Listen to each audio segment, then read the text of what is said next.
क्या ये तय है तुझे उम्र भर नहीं मिलना। करें शुरू? हाँ शुरू कर रहा हूँ।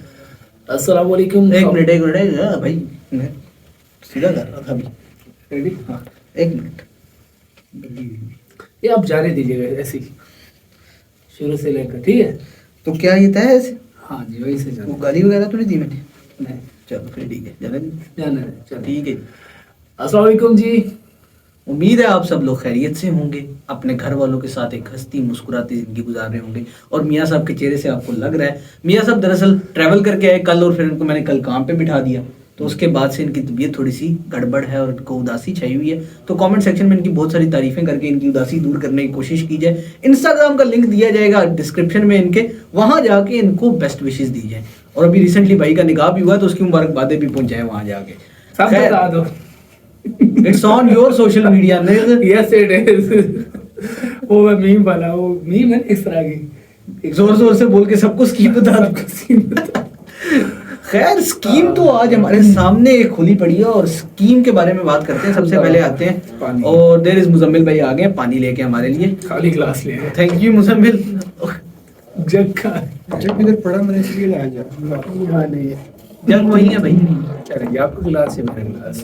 गिलास तो आ गया, पानी आने का इंतजार है। खैर इसको भी ऐसे ही जाने देना है? हाँ जी, जाने देना। चलो बहुत ही रैंडम है। चलो खैर देखे क्या फिल्टर लगाना है, रियल जो है ठीक है। इतना तो फिल्टरलेस हो गया कि मियाँ साहब ने आज बाल भी नहीं ठीक किए। खैर तो कल मैंने बाल ठीक नहीं किए थे, आज मियाँ साहब ने बाल शाल के साथ कैसा लग रहा हूँ? बट अच्छे लग रहे थे, मैंने देखा है वहां से, अच्छे लग रहे थे आप शॉल के साथ, काफी अच्छे लग रहे हैं। और शॉल की तारीफ भी की जाए क्योंकि मियाँ साहब बेसिकली चाह ये रहे हैं, कमेंट सेक्शन में आगे बताया जाए कि शॉल कैसी लग रही है। तो मियाँ want some validation from you guys, please do come and give him some validation on his Instagram, not in the comment section. DM him and DM him जोर जोर से। और बहुत सारी सजेशंस आपकी आ रही हैं, उसके लिए बहुत शुक्रिया। और आप लोगों का शुक्रिया जिन लोगों ने कहा कि गुड टू सी यू। खैर आज के टॉपिक पे आते हैं। मुद्दा हमारे सामने है और वीडियो जो हमारे सामने खुली पड़ी है वो इस टाइम पे है नीतीश राजपूत साहब की। हाँ, और काफी वीडियो दिनों से हमने रिएक्ट नहीं किया किसी वीडियो पर। हमने काफी दिनों से किसी भी चीज पर रिएक्ट नहीं किया था। तो कम बैक वापस करके आगे तो अब सारे इंशाल्लाह जो पिछली वीडियोस गुजरी भी हैं, जो कि स्किप हो गई हैं, जो आपकी सजेशंस हैं, उन पे भी आहिस्ता आहिस्ता काम किया जाएगा। और yes we are thinking about making 2 or 3 videos a day. हम आहिस्ता आहिस्ता उसकी तरफ आ रहे हैं। नीड मोर इनकरेजमेंट और थोड़ा सा टाइम के मसले, टाइम कंस्ट्रेंट हल होते हैं तो हम जरूर इसकी तरफ वापस आएंगे। टिश्यू आज अगेन नहीं होंगे ना हमारे पास, है ना? टिश्यूज नहीं है, टिश्यूज ऑफिस में पड़े हैं। ओके खैर या कमिंग बैक, नीतीश राजपूत की ये वीडियो है, रिसेंट वीडियो आज ही इन्होंने अपलोड किया और इसका टाइटल जो है वो मुझे बहुत मजेदार लगा है। टाइटल अगर आप पढ़ के सुना दें तो, Why Iran is enemy with US and Israel? A simple explanation. Yes it would not be so simple क्योंकि एक ये दहाइयों पे मुश्तमिल ये एक मसला है। इनकलाब ईरान के बाद से जो ईरान के अंदर रेवोल्यूशन आया उसके बाद से ये मसाइल बढ़ते चले गए और ईरान और ख़ासतौर पे यूएस और फिर इसराइल के दरमियान जो दूरियां हैं वो बहुत ज़्यादा बढ़ी हैं। और रिसेंटली भी ईरान के अंदर कुछ वाक़यात ऐसे हुए, अटैक्स हुए कुछ, जिसकी वजह से भी काफ़ी सारी कंट्रोवर्सी क्रिएट हुई है। खैर यस मुझे ईरान के हवाले से ये चीज़ बड़ी हैरान कौन लगती है कि वो लेटा नहीं है अमेरिका के सामने और उसके स्टांस के सामने। उसने रेजिस्ट किया है और इतनी उस पर पाबंदियां भी लगी हैं, उसने काफ़ी ज़्यादा यस खोया है, लेकिन स्टिल इकोनॉमिक फ्रंट पे काफी सारा नुकसान ईरान झेलता आ रहा है। ईरान का तक ईरानियन ऑयल के बारे में yes. कोई बंदा उनसे ट्रेड नहीं करता, कोई मुल्क लेवल पे मतलब जाके किसी एक्सचेंज लेवल पे हमने जाके अपनी वो trade जो नहीं पाइपलाइन है वो भी रुकी हुई है। हमारा भी मामला उनके साथ रुके हुए हैं। खैर ईरान जो है या ओवरऑल सिनेरियो क्या है, बेसिकली इसकी जड़ें कहाँ से शुरू हुई और इस नहज तक आप जैसे बात कर रहे थे इनकलाब ईरान के बाद काफी सारे मामला डिफरेंट वहां पर हुआ। ये देखिए अमेरिका का ना, हम लोगों ने प्रीवियस वीडियोस भी जो है, मैं शायद उन वीडियो का लिंक भी डिस्क्रिप्शन में दे दूंगा कि जो अमेरिका है ना यूएस, वो मिडल ईस्ट में, साउथ ईस्ट में अपनी पसंद की गवर्नमेंट चाहता रहा है, खासतौर पे मुसलमान मुल्कों में। वो इनकलाब ईरान के बाद उनका ये जो नजरिया एक बार टूटा ना ईरान की तरफ से, तो ईरान को बहुत ज्यादा रेजिस्टेंस फेस करनी पड़ी। तो ये मामला है ईरान में रिसेंटली भी वो नकाब वाले उस पर हाँ। इस तरह की छोटी छोटी फुलझड़ियां छोड़ी जाती है। अच्छा भला प्रोपेगेंडा था। By the way it does not matter कि वो आजकल फेसबुक पे बहुत ज्यादा पाकिस्तान में भी और मेरे ख्याल में इंडिया में भी शेयर किया जा रहा होता है कि 1960s में Iranian women wearing a skirt से आप ये नहीं डिफाइन कर सकते सकते कि लोगों का हाल कैसा था। उस टाइम पे लोगों का हाल इससे बदहाल हुआ था। और बहरहाल ये चॉइसेस हैं, खैर वो भी इतना कोई खास मसला नहीं था जितना उसको प्रोपेगेट किया गया, और अगर मसला होता तो उसके रिजल्ट्स निकलते, क्योंकि 2-2.5 साल से उस मामले को भी उठाए हुए हो चुके हुए हैं। और लेकिन कोई हर result नहीं सोसाइटी में, निकला। हर कंट्री में डिफरेंट माइंडसेट के लोग होते हैं। लिबरल माइंडसेट, यस, कंजर्वेटिव्स हैं। तो वो, और जो लिबरल वाला पोर्शन है स्पेसिफिकली अगर हम बात करें मुस्लिम कंट्रीज में, रियलिस्टिक होके वो तादाद में थोड़ा है, ठीक है, लेकिन और वो उसको पूरे कंट्री पर अगर आप मुसल्लत करो, मतलब मिसाल के तौर पर अगर 100 बंदों का एक मुल्क है, एक जस्ट इसको कोशिश करते हैं थ्योरी की और सिंप्लीफिकेशन करने की, 100 बंदों का मुल्क है, उसमें से 2 बंदे जो हैं वो कहते हैं अभी इस तरह का वे ऑफ ड्रेस हो हमारा, अगर वो खुद ऐसा लेना चाहते हैं इट्स ओके, लेकिन वो चाहते हैं कि नहीं अब ये 98 बंदे और भी जो है इन पर भी हम मुसल्लत करें, और उस 98 में से 80 चाहते हैं कि हम दूसरे तरह से हम रहें। तो अब मीडिया जो है वो जो हम अक्सर पढ़ते हैं, जो एंगलिंग की जाती है, फ्रेमिंग की जाती है, वो खास तौर पर डिफरेंट कंट्रीज अपने इंटरेस्ट की खातिर उस पोर्शन को क्या करते हैं, हाईलाइट करते हैं, उसके साथ इंफॉर्मेशन की जो गेम है खेलते हैं। और अब जो बंदा मतलब 100 किलोमीटर या 1000 किलोमीटर दूर बैठे हैं, वो जो इन्फॉर्मेशन परसीव कर रहे हैं उस कंट्री के बारे में भी एज अ होल वो उसको ऐसे वैसे ले रहे हैं। यस, ठीक है, तो ये गेम्स चल रही होती है, और इसके लिए ये है कि आपको जितनी ज्यादा अवेयरनेस होगी, जितना ज्यादा मीडिया लिटरेसी बहुत ज्यादा आपके पास अगर वो होगी, तो आपको चीजों को एनालाइज करना और कंपेयर करना और उसके पीछे हिडन जो मकासद है वो क्या है वो आपको समझने में आसानी होती है। और हम क्योंकि हमें चीजें यही पढ़ते हैं, तो अब काफी सारी चीजें ऐसी होती हैं जो नॉर्मल एक कंज्यूमर है या नॉर्मल एक ऑडियंस में से देखे तो वो उस चीज को डिफरेंटली ले रहे होते हैं, हम हंस रहे होते हैं क्योंकि हमारे सामने उसके स्पेयर पार्ट्स एक अलग हो जाते हैं कि अच्छा वीडियो बनी कैसी होगी, किस तरह से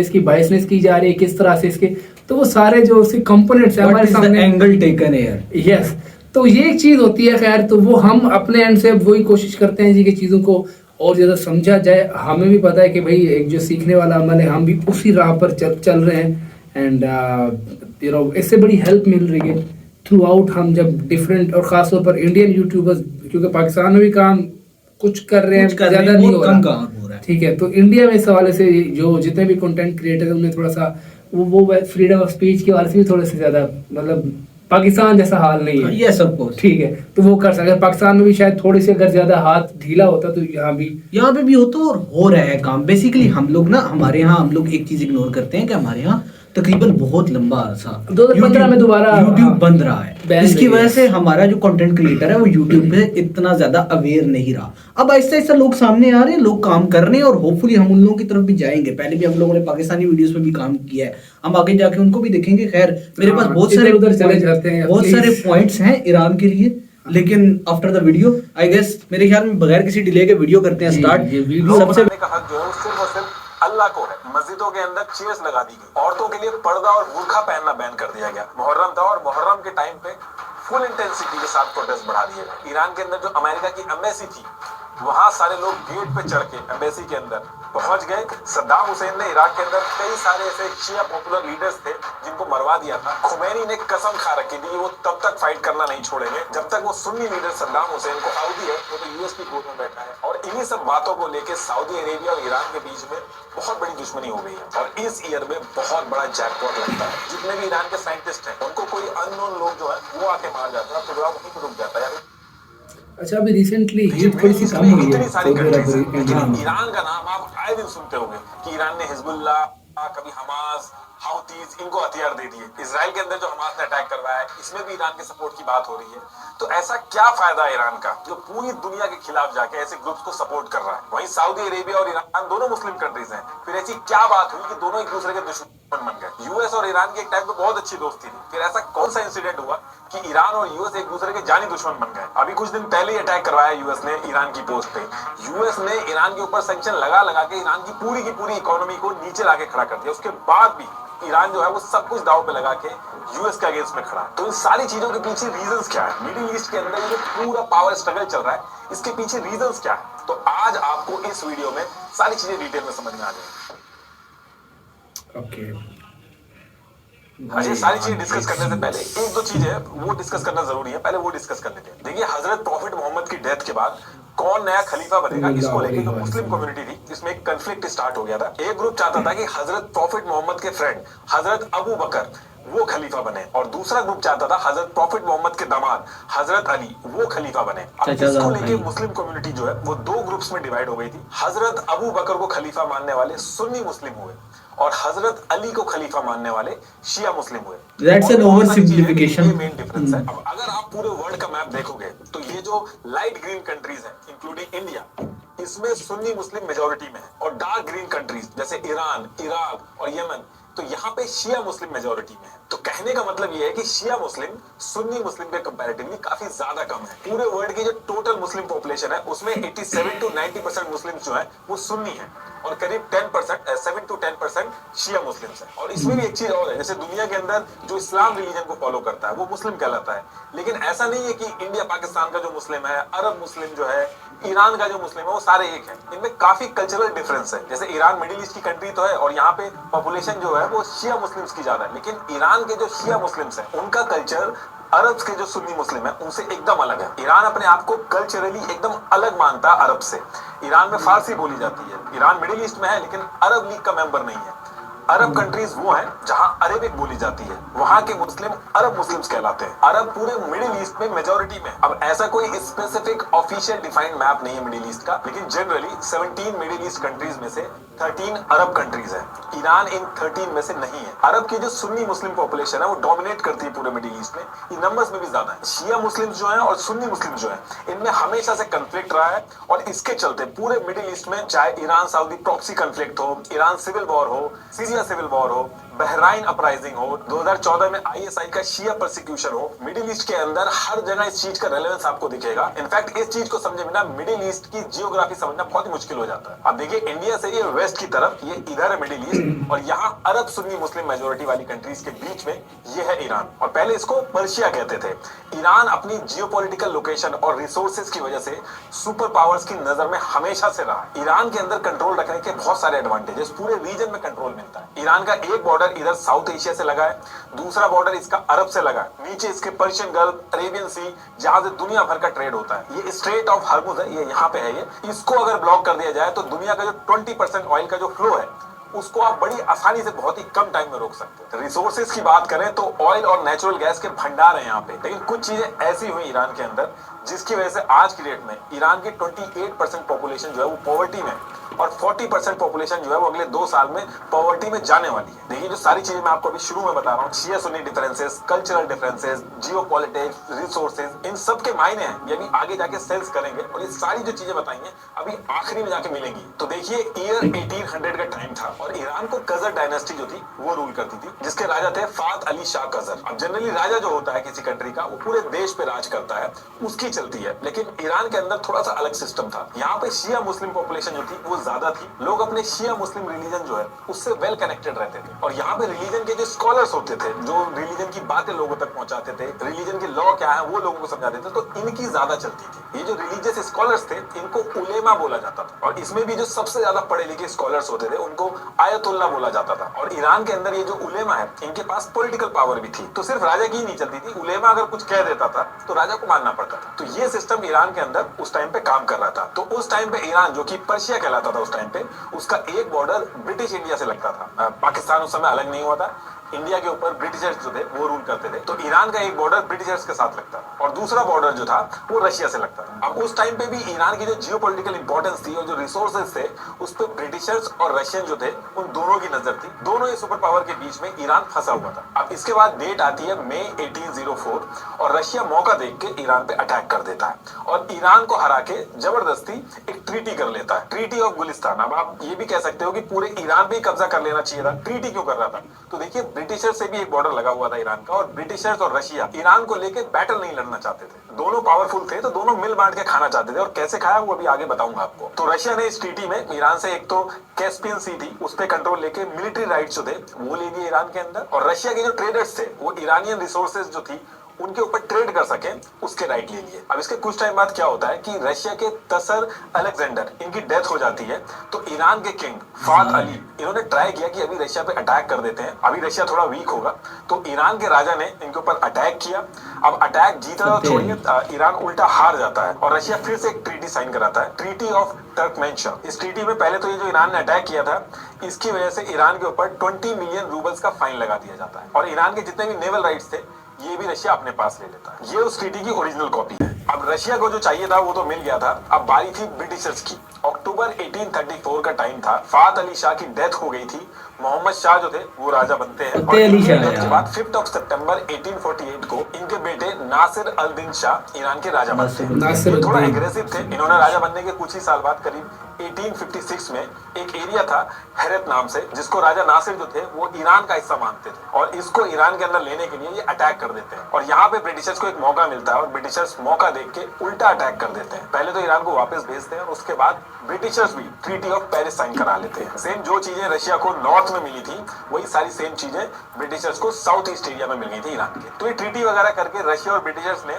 ईरान को अपने अपने तरीके से बांट लिया था और अपना अपना हिस्सा ले रहे थे और दोनों को लड़ाई नहीं करनी पड़ रही थी। अब जब ये सारी चीजें हो रही थी तो इससे होता क्या है कि जो ईरान का लोकल ट्रेडर थे, इनको बाजारी बोलते थे उस टाइम पे, तो इनका बहुत नुकसान होने लगा था। जिस ईरानियन मार्केट पे वो पहले अकेले ट्रेड करते थे, अब उस पर ब्रिटिशर्स और रशिया के जो ट्रेडर्स थे उनसे कंपटीशन बढ़ गया था। इसकी वजह से ईरान के जो बाजारी यानी ट्रेडर्स थे उनका बहुत भारी नुकसान हुआ था।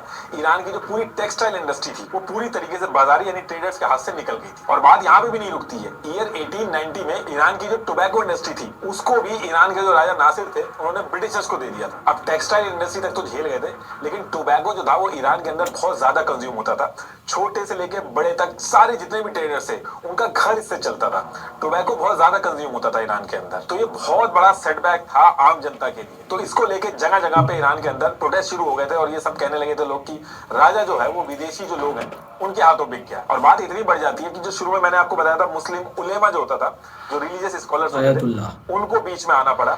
उलेमा के आने से राजा के ऊपर प्रेशर बहुत ज्यादा बढ़ जाता है। ईयर 1892 में राजा के ऊपर बहुत ज्यादा प्रेशर पड़ता है, इन सारी चीजों को समझता है और ये ट्रीटी थी इसको कैंसिल कर देता है। अब इस इंसिडेंट के बाद होता क्या है कि राजा जो था उसको लोग हल्के में लेने लगे थे और जो उलेमा था उसका कद ईरान के अंदर बहुत ज्यादा बढ़ गया। और इसके 4 साल बाद 1896 में मिर्जा रेजा खरमानी इस नाम का एक आदमी था, उसने राजा नासिर की हत्या कर दी। ये हत्या करने बाद की मिर्जा की ओरिजिनल पे। अब इनकी डेथ के बाद सेम डे 1 मई 1896 को नासिर के बेटे मुजफ्फर अल दीन को किंग बना दिया जाता है और ये भी रशिया और ब्रिटिशर्स के बीच में फंस के रह गए थे, ज्यादा कुछ ये भी नहीं कर पाते। अब जिस साल मुजफ्फर किंग बने थे इसी साल यूके का एक आदमी था विलियम डी आर्की, ये दुनिया भर में स्पेशली ऑस्ट्रेलिया में माइनिंग वगैरह करता था ऑयल की, और इसके हाथ में एक रिपोर्ट लगती है जिसमें यह था कि ईरान के अंदर ऑयल निकलने की ह्यूज पॉसिबिलिटी है। और जब ये रिपोर्ट डीआरकी के पास आती है तो डीआरकी मौके का फायदा उठा के ईरान के राजा मुजफ्फर से मीटिंग करता है और 16 अप्रैल 1901 को एक एग्रीमेंट साइन कराने के लिए रेडी कर लेता है। इस एग्रीमेंट में यह था कि आने वाले 60 साल तक विलियम डीआरकी ईरान के अंदर ऑयल को ढूंढेगा और ढूंढने के बाद अगर ऑयल निकलता है तो उसको टेक्नोलॉजी का यूज करके एक्सट्रैक्ट करना है और उसको मार्केट के अंदर ट्रेड करके बेचना है और प्रॉफिट बनाना है। और ये सारी चीजें ब्रिटिशर्स का जो साउथ जोन था उसी एरिया में करना था। इस एग्रीमेंट में यह भी था कि जो भी ऑयल निकाल के प्रॉफिट बनेगा उसका 16% ईरान को देना होगा और एनुअल भी एक अमाउंट फिक्स किया गया था कि वो ईरान को देना होगा। अब यहाँ से विलियम डीआरकी जिसको ब्रिटिशर्स का पूरा सपोर्ट था वो एक कंपनी बनाता है ईरान की गवर्नमेंट के साथ मिलकर और इस कंपनी का नाम था एंग्लो पर्शियन ऑयल कंपनी। और ये जो कंपनी है आगे चल के इस कंपनी की वजह से बहुत सारी मुसीबतें खड़ी हो गई थी ईरान के लिए। तो अब होता क्या है कि ऑयल ढूंढा जाता है, शुरू में ऑयल ढूंढने में पैसा और टाइम बहुत ज्यादा लगता है। विलियम डीआरकी जो थे वो अपना पूरा पैसा लगा चुके थे और जब उनके पास पैसा खत्म हो गया था जो ब्रिटिश गवर्नमेंट थी उन्होंने उनको पैसा दिया और पैसा दे के वो उनसे शेयर ले लेती थी इस कंपनी के। तो मेनली जो शेयर्स थे इस कंपनी के वो ज्यादा से ज्यादा शेयर ब्रिटिश गवर्नमेंट के पास आ गए थे और आगे चल के इस कंपनी का नाम चेंज भी हुआ था, ब्रिटिशर्स पेट्रोलियम हो गया था। अभी कंपनी तो बन गई थी, ऑयल भी ढूंढा जा रहा था लेकिन ऑयल मिला नहीं था अभी तक ईरान। अब इसके बाद ईयर आता है 1908 और इस ईयर में बहुत बड़ा जैकपॉट लगता है और बहुत बड़ी ऑयल फील्ड निकलती है ईरान के अंदर। अभी जैकपॉट तो निकला था लेकिन इसका प्रॉफिट जो था वो ब्रिटिशर्स के पास जा रहा था। ब्रिटिशर्स इसके बाद पूरा का पूरा ऑयल निकाल के बेचना स्टार्ट कर देते हैं और ईरान को उसका 16% मिल जाता है और एनुअली भी उसका जो अमाउंट फिक्स था वो उसको मिल जाता है। अब देखिए इस चीज को लेके एग्रीमेंट बैकग्राउंड हिस्ट्री भी बताई जा रही है। आप एक बार सोच के देखिए अगर आपके घर के पास जैकपॉट ऐसा टाइटल है और जिसमें आपका हक हो और और आपको दूसरी बाद में तरफ है, पता लेकिन चले अभी कि पूरी ये एक हिस्ट्री तो मैंने थोड़ा बना आगे के ले फिर जाएगा। तो ईरान के लोगों में भी बहुत ज्यादा गुस्सा आ क्योंकि गया था इस चीज को ईरान लेकर कि इतना बड़ा जैकपॉट बहुत लगा बड़ी जो कि हमारा डायनेस्टी है। लेकिन उसके बाद भी हम उसका प्रॉफिट नहीं उठा पाएंगे। और यहाँ से ईरान के अंदर दिक्कतें स्टार्ट होती हैं, जिसका इम्पैक्ट आज भी ईरान के ऊपर पड़ता है। इस पूरे इंसिडेंट के बाद ईरान के अंदर जो ईरान के लोग थे वो बात करने लग गए कि जो राजा है वो तो बिका हुआ है, वो किसी काम का नहीं है, और एक पैरेलली एक अलग सिस्टम बनाने की बात शुरू होने लगी। जो शुरू में मैंने आपको उलेमा के बारे में बताया था, जो रिलीजियस स्कॉलर्स थे, उन्होंने क्या किया, उन्होंने लोगों के सपोर्ट से ईरान के अंदर जो राजशाही, जो मोनार्की चल रही थी, उसको एज इट इज चलने दिया। उसके पैरेलल में एक इस्लामिक कॉन्स्टिट्यूशन चला दिया, जिसमें वोटिंग, इलेक्शन, सारी चीजें होंगी। मतलब कि राजा अपना राज करता रहेगा, लेकिन उलेमा जो है उसका भी से होगा। और इसको नाम दिया गया मजलिस। जैसे इंग्लैंड के अंदर कॉन्स्टिट्यूशनल मोनार्की है, जहाँ पे क्वीन और राजा होते हैं, लेकिन पार्लियामेंट वगैरह वो सारा सिस्टम अलग चलता है। उसी से मिलता जुलता जो सिस्टम था वो ईरान के अंदर भी इंप्लीमेंट हो गया था। मतलब कि राजा अपना राज करेगा, लेकिन जो लॉ वगैरह होंगे, बाकी जो इंपॉर्टेंट डिसीजन होंगे, उसमें मजलिस जो है उसका भी सही रहेगा। बेसिकली रिलीजियस ग्रुप जो थे ईरान के अंदर, उनके पास पॉलिटिकल पावर आ गई थी। इसको अलग अलग नाम दिए गए, Islamic consultative assembly, Iranian parliament भी बोला गया और ईरानियन मजलिस भी बोला गया। अब क्योंकि ये जो मजलिस थी, ये पूरी तरीके से रिलीजियस स्कॉलर जो थे वो अपने हिसाब से रन करते थे, तो इन्होंने लॉ भी उसी के हिसाब से बनाया। जैसे शिया मुस्लिम रिलीजन जो है उसको ईरान का ऑफिशियल रिलीजन अनाउंस कर दिया गया। राजा और मजलिस जो थे वो ईरान को मिलकर चला रहे थे, लेकिन एक्चुअल में हो ही रहा था कि मजलिस जो थी वही डिसीजन ले रही थी, ईरान की गवर्नमेंट की तरह एक्ट कर रही थी वो, और राजा सिर्फ नाम का बचा। अब इसके बाद डेट आती है 16 जुलाई 1909। राजा मुजफ्फर अल दीन, इनकी डेथ हो जाती है, और इनके जो बेटे थे मोहम्मद अली शाह, ये राजा बनते हैं। और इनके बेटे जो थे वो अपने पिताजी से थोड़े अलग थे। ये ईरान के अंदर जो मजलिस का जो कॉन्सेप्ट था, इसके बिल्कुल अगेंस्ट में थे। इनका ये मानना था कि राजा कुछ कर ही नहीं पाता, सारे के सारे जो डिसीजंस थे वो मजलिस ले रही थी, वोटिंग और कॉन्स्टिट्यूशन बना के। राजा सिर्फ नाम का था। अब मोहम्मद अली शाह क्या करते हैं, मोहम्मद अली शाह आर्मी की मदद लेते हैं, और ये जो मजलिस के जो लीडर वगैरह थे, इनके ऊपर अटैक करा देते हैं और इनको जेल वगैरह में बंद करा देते हैं। अब राजा जो था उसने मजलिस को बंद तो करा दिया था, लेकिन मजलिस को लोगों का सपोर्ट था। एक साल बाद 1909 में मजलिस ने क्या किया, उसने अपने खुद के फाइटर बना के राजा के ऊपर अटैक करा। उसके जो लीडर थे उनके ऊपर अटैक किया, और जैसे ही सारी बातें आउट ऑफ कंट्रोल हो गई, मोहम्मद अली जो राजा थे वो ये सारी चीजें देख के रशिया भाग जाते। तो इस पर्टिकुलर टाइम पे ईरान को कोई भी राजा गवर्न नहीं कर रहा होता है, पूरा का पूरा मजलिस जो थी वो कंट्रोल कर रही थी। लेकिन ईरान के रूल के हिसाब से ये गलत था, राजा होना जरूरी था। तो मजलिस क्या करती है, वो राजा का जो बेटा था 11 साल का, उसको राजा बना देती है। वो एक पपेट की तरह रहता है। एक्चुअल में ईरान को जो चला रही थी वो मजलिस ही चला रही थी उस पर्टिकुलर टाइम पे। अब इसी बीच क्या होता है कि फर्स्ट वर्ल्ड वॉर स्टार्ट हो जाती है, और ईयर 1917 में रशिया के अंदर खुद ही बहुत सारे रिवॉल्यूशन हो रहे थे, उससे अपना ही देश नहीं संभल रहा था, तो वो ईरान को छोड़ के वापस चला जाता है अपने देश। लेकिन ब्रिटिशर्स यानी यूके को ऑयल मिलने के बाद ईरान छोड़ के जाना उसका पॉसिबल नहीं था। ईरान का जो ऑयल था वो यूके की इकोनॉमी का मेजर पार्ट बन चुका था, और सारी की सारी इंडस्ट्री जो थी वो इसी ऑयल पे डिपेंड हो चुकी थी। तो इसीलिए ब्रिटिशर्स जो थे वो ईरान को छोड़ के गए नहीं। वो time to time financial help करते थे, पैसे देते थे, सिक्योरिटी वगैरह की हेल्प करते थे। लेकिन ईरान के जो लोग थे वो इससे भी खुश नहीं थे। ये जो ब्रिटिशर जो ऑयल लेके जा रहे थे और पूरा का पूरा प्रॉफिट या ज्यादा से ज्यादा प्रॉफिट अपने पास रख रहे थे, इससे लोग बिल्कुल भी खुश नहीं थे। इसी वजह से मजलिस क्या करती है, वो ब्रिटिशर्स को कहती है कि हमें आपकी कोई भी फाइनेंशियल हेल्प नहीं चाहिए, कोई भी आपकी सिक्योरिटी नहीं चाहिए, आप अपना देश संभालिए और ईरान को छोड़ के चले जाइए। शुरू में तो ब्रिटिशर्स ने साफ मना कर दिया कि वो नहीं जाएंगे, लेकिन फिर इंटरनेशनल प्रेशर पड़ता है तो ब्रिटिशर्स को जाना पड़ता है। अपने सारे ऑफिशियल जो थे वो ईरान से ब्रिटिशर्स निकाल लेते हैं, लेकिन ब्रिटिशर्स जो थे वो इतना बड़ा नुकसान झेलने की हालत में नहीं थे। तो होता क्या है कि ईरान की जो आर्मी थी उसमें एक आर्मी हेड था रेजा खान पहलवी। ब्रिटिशर्स क्या करते हैं, रेजा खान पहलवी को पूरा सपोर्ट करते हैं, और रेजा खान ईरान के अंदर तख्ता पलट कर देते हैं। ईरान का जो राजा था रेजा, उसको यूरोप भिजवा देते हैं। लेकिन रेजा खान को पता था कि मजलिस जो है उसको लोगों का सपोर्ट है, तो उसने खत्म नहीं किया मजलिस को, बल्कि रेजा खान ने क्या किया, मजलिस के अंदर जो लीडर्स थे उनको कुछ को पैसा खिलाया, कुछ को अपने सपोर्ट में रखा, कुछ को अपने लीडर से रिप्लेस कर दिया, और जो नहीं माने उनकी हत्या करवा दी। तो मजलिस को हटाने की बजाय मजलिस का जो पूरा कंट्रोल था वो अपने पास रख लिया और मजलिस को एकदम वीक कर दिया। और इस पर्टिकुलर टाइम पे जैसे ही ईरान के राजा रेजा खान पहलवी बनते हैं, कजर डायनेस्टी का एंड होता है और ईरान के अंदर पहलवी डायनेस्टी ये शुरू होती है। तो ये सारी चीजें मैं आपको बता रहा हूँ, अभी ये आगे जाके सारी की सारी करंट सिचुएशन से रिलेट करेंगे, जैसे यूएस की एंट्री होती है। अब रेजा खान जो थे उनके ऊपर वेस्टर्न पावर उनका पूरा इन्फ्लुएंस था। ये एक सेकुलर और मॉडर्न लीडर बन के सामने आए और ईरान को पूरी तरीके से मॉडर्नाइज कर दिया। जैसे 1928 में ईरान के अंदर आदमियों को यूरोपियन स्टाइल में ड्रेस पहनना कंपलसरी कर दिया गया। हैट लगाना कंपलसरी कर दिया गया, मस्जिदों के अंदर चेयर्स लगा दी गई, औरतों के लिए पर्दा और बुर्का पहनना बैन कर दिया गया, औरतों को जॉब करने के लिए एनकरेज किया, उनके लिए गवर्नमेंट जॉब निकाली गई, कैफेज और सिनेमा के अंदर लड़कियों को जाना अलाउ किया गया। आज अगर आप देखोगे तो बहुत ज्यादा पर्दा है, लेकिन उस टाइम पे औरतें ऐसे रहती थी। ये उस टाइम के ईरान गर्ल्स बास्केटबॉल टीम की पिक्चर है। ये उस टाइम पे लड़के ऐसे कपड़े पहनते थे। ये अभी आगे आपको समझ में आ जाएगा कि ये सारी चीजें चेंज होके ये जो पर्दा सिस्टम अभी है ये किस तरीके से आ गया। अभी जो It was artificially induced तो रहे थे, लेकिन सिलेक्टिव कल्चर नहीं है ईरान का ये। मॉडर्नाइजेशन और ईरान 3-4 हजार साल पुरानी तारीख है। हिसाब और इंटरेस्ट के हिसाब से किया। जैसे मीडिया और प्रेस हो गई, इनके ऊपर सेंसरशिप की, ट्रेड यूनियन को बैन किया, पॉलिटिकल पार्टीज को दबाया, मजलिस जो थी उसको वीक किया। रेजा खान के साथ सबसे बड़ी दिक्कत ये हो रही थी कि वो एक तरफ मॉडर्नाइजेशन तो कर रहे थे, लेकिन दूसरी तरफ उन्होंने टैक्स बढ़ा दिए थे। अब टैक्स से रेवेन्यू तो आ रहा था ईरान के पास, लेकिन जो गरीब तबका था उसकी हालत बहुत खराब हो गई थी, उसके लिए चीजें बहुत महंगी हो गई थी। तो जो गरीब तबका था वो रेजा खान से बिल्कुल खुश नहीं था। रेजा खान ने अपने टाइम पे ईयर 1933 में जो एंग्लो पर्शियन ऑयल कंपनी थी, जो आगे चल के ब्रिटिशर्स पेट्रोलियम बनी, उसमें ईरान का जो प्रॉफिट था, उसमें जो हिस्सा था 16% का, उसको बढ़ा के 20% करा दिया था। और जो एनुअली जो पैसा देती थी ब्रिटिश कंपनीज, उसको भी बढ़वा दिया था। लेकिन ईरान की जो जनता थी उसको इससे कुछ फर्क पड़ा नहीं। ईरान की जनता को अपने ऑयल पे पूरा कंट्रोल चाहिए था। तो ये सारी चीजें चलती रहती हैं। इसके बाद सेकेंड वर्ल्ड वॉर शुरू हो जाती है। यूके और रशिया यानी कि सोवियत यूनियन वॉर में एक तरफ थे, तो आगे चल के यूएस ने भी यूके और रशिया का जो ग्रुप था उसको ज्वाइन कर लिया। ये तीनों एक तरफ थे। अब ईरान जो था वो इस पूरी वॉर में न्यूट्रल था। लेकिन जब बड़ी वॉर्स होती हैं तो ये जो न्यूट्रल कंट्रीज होती हैं ये बेट खेलती हैं कि कौन जीतेगा। और शुरू में क्या हो रहा था कि जर्मनी जो थी उसका ऐसा लग रहा था कि जर्मनी जीतेगी, तो ईरान ने जर्मनी से भी अपनी बातचीत स्टार्ट करी थी, उसको भी एंटरटेन करना चालू किया था। रेजा खान ने जर्मनी के साथ भी ट्रेड और ईरान के अंदर ऑयल एक्सट्रैक्शन की बात स्टार्ट कर दी। जर्मनी के कई सारे डिप्लोमेट जो थे वो ईरान के अंदर आके बैठ गए थे।